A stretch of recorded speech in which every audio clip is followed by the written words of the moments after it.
muchas novedades para mí, pero siempre estoy aprendiendo cosas nuevas y ayudando. Racista, signo de pregunta. ¿Racista de qué, boludo? Hola, yo soy Francisca Leyes. Desaparecí hace prácticamente un año, si subí video, quizás menos, no sé. Bueno, el día de hoy les vengo a ayudar nuevamente con una nueva reseña y resumen sobre un libro. Sí. El día de hoy les vengo a mostrar un video muy recomendado, la verdad. Como siempre, les voy a terminar diciendo por qué lo recomiendo al final del video. Este libro es 1984 de George Orwell. Como ya saben, vamos a partir con la biografía de nuestro autor, que en este caso es George Orwell. Pero ese es solo un seudónimo, ya que su verdadero nombre es Eric Arthur Blair. Nació en 1903 en la India, pero de padres británicos. Como mencioné anteriormente, el libro del que vamos a hablar el día de hoy es 1984 de el mencionado anteriormente escritor George Orwell. Esta novela fue publicada el año 1949 y es considerada hasta el día de hoy como una de las mejores novelas antiutópicas. Entonces, ¿qué es una utopía? Una utopía, según la RAE, es una realidad futurista que posee características positivas para el bien humano. Entonces, una antiutopía sería literalmente lo contrario. Una realidad, sí, futurista, pero que realza las cosas negativas de la sociedad. Entonces, para explayarme mejor, tenemos dos realidades, ¿verdad? Tenemos la utopía y la antiutopía. Digamos que la utopía es todo lo bueno y que la antiutopía es todo lo malo. En esta novela se nos presenta la realidad futurista que se vive en la Oceanía desde entonces, ya que el mundo está dividido principalmente por tres potencias: Oceanía, Eurasia y Estasia. Entonces, en Oceanía, que es donde se presenta la obra, se encuentra la gran autoridad, que es llamada el partido. Y quien tiene el poder supremo en esta organización, o el partido, es el gran hermano, Big Brother, hermano mayor, como ustedes le quieran decir.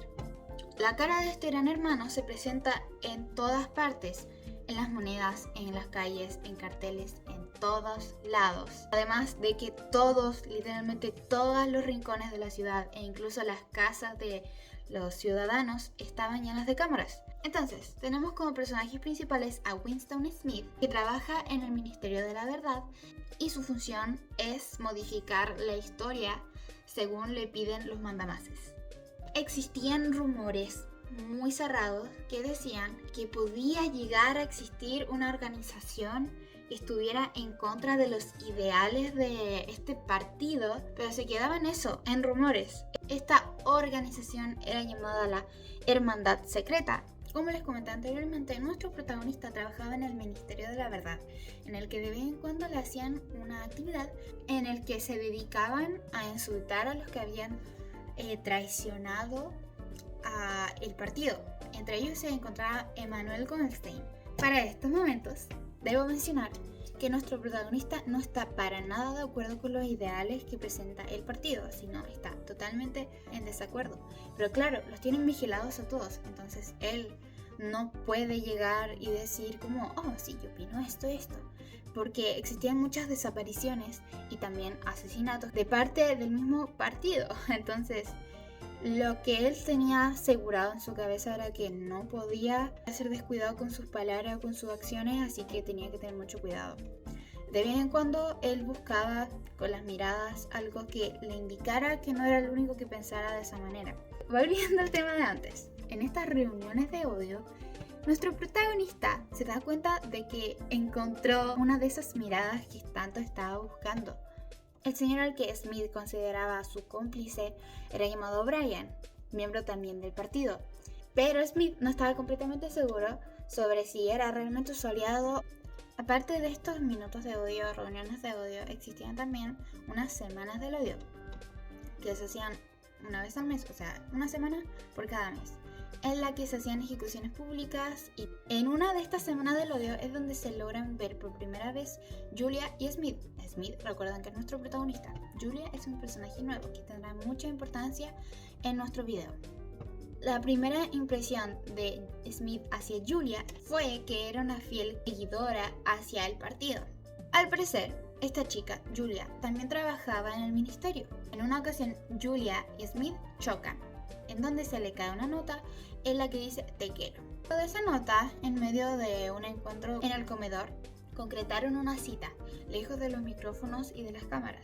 Cabe aclarar que el partido no permitía relaciones sentimentales entre mujeres y hombres, tampoco las relaciones, a menos de que fuera para procrear. Con el paso del tiempo, los protagonistas se van haciendo cada vez más y más cercanos. Bueno, pues resulta que Julia realmente no era fiel seguidora del partido y era, igual que Smith, una simple fachada. ¿Recuerdan que anteriormente les nombré a O'Brien, el tipo con el que nuestro protagonista cruzó una mirada y por eso supuso que podría ser un aliado? Bueno, pues él es parte muy importante de nuestra historia. Una cosa lleva a la otra y Julia junto con Smith deciden ir a hablar junto con O'Brien. Algo que no aclaré fue que existía como un rango, obviamente, en el que habían personas que tenían más poder y por ende más privilegios dentro del partido. O'Brien era uno de ellos, de los que más poder tenía. Por eso, ¿se acuerdan que les dije que habían como en todas partes, habían televisores, los que contenían cámaras, incluso en las habitaciones? Bueno, resulta que O'Brien, al ser parte del partido interno, podía apagar esa y nadie iba a sospechar de él. Entonces, en esta habitación, O'Brien le comenta a los protagonistas que Goldstein, el supuesto traidor, estaba vivo y que la hermandad secreta también existía. Según los rumores, la hermandad secreta poseía el libro, el cual contenía todas las intenciones del partido. Esta charla se ve interrumpida por varios policías funcionarios que irrumpen dentro de la sala. Resultó que todo este tiempo O'Brien en realidad era un policía encubierto, que todo era una trampa que le habían tendido a los protagonistas. Todo esto termina muy mal, ya que separan a los dos protagonistas, los llevan al Ministerio del Amor, hacen pasar por un proceso de tortura y lavado de cerebro, para que así se vuelvan como todos los demás ciudadanos. El libro termina con Julia y Smith encontrándose nuevamente, pero sin que se reconozcan. Se van por caminos separados. Guerra la gana Oceanía, y sin ser consciente de lo que alguna vez fueron sus ideales, Winston Smith termina celebrando la victoria de la guerra. Yo diría que el momento literario de este libro es el realismo, ya que no es loco pensar que esto podría llegar a pasar, y de hecho ha pasado. Tenemos por ejemplo la dictadura régimen de Hitler, o la más actual, que es la dictadura de Kim Jong-un, o de los Kim, que sucede en Corea del Norte, que todo el mundo sabe que se tiene que venerar a los Kim y de que se pueden castigar por cualquier cosa, incluso por decir tu opinión sobre algo que vaya en contra de los ideales de esta familia. En el libro se logran percibir dos temáticas principales, las cuales son la guerra y el amor. Prácticamente se perciben durante todo el libro, pero sobre todo el amor que se percibe en la relación que tiene Winston con Julia. Y la guerra, pues, se presenta en la guerra que existe entre Oceanía, Eurasia y Austrasia. Este libro puede llegar a representar las distintas realidades que cada uno tiene, dependiendo de en qué parte del mundo nace, que es algo muchas veces demasiado injusto.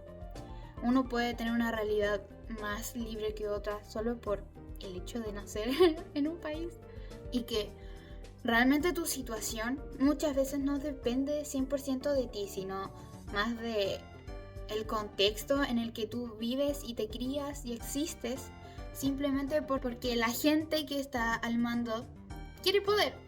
Entonces, ¿de qué manera pueden llegar a lograr poder fácilmente? Exacto, con violencia. Para terminar, yo recomiendo este libro muchísimo.